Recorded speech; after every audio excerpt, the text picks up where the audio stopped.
My name is Elizabeth Connell.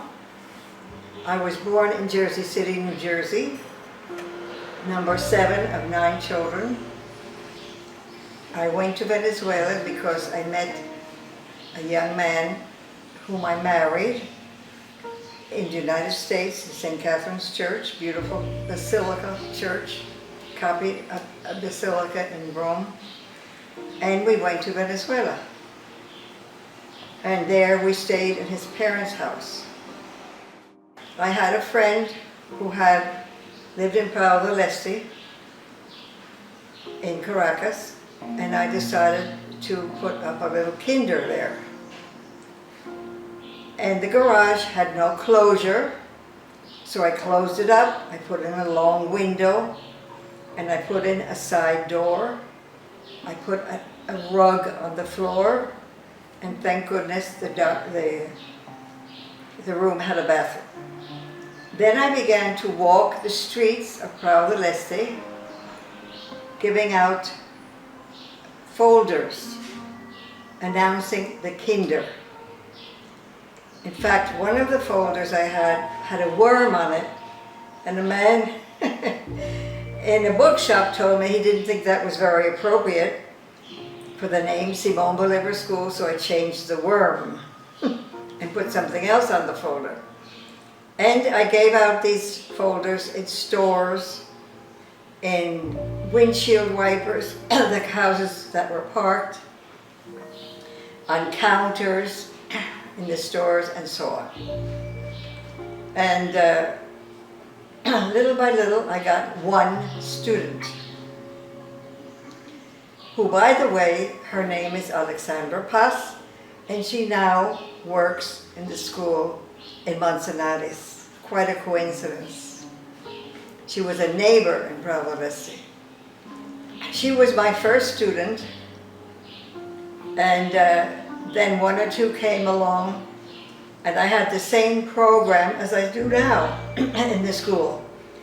Spanish and English, and also a third language, which I gave was French, because I had a friend who was French, who spoke French very well. So that went on and on for a number of years until the husband of my friend said, no, I had to leave for no reason whatsoever, because he never even saw the school there, the kinder, because he left very early in the morning and came back late at night. But I did. I moved the school to different places, including my own home in a garage. I put up because by that time I had first grade and I had to move on to second grade. So I put up a door, a moving door in my living room, and put one classroom in the garage and one classroom in part of the living room, which also had a patio.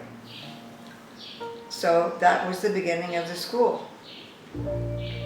And then when I had no more places to go, I took my family out of the house and put them in another place and moved second and third grade onto the second floor. There were very few students, and administration. So by that time, I had preschool and third grade.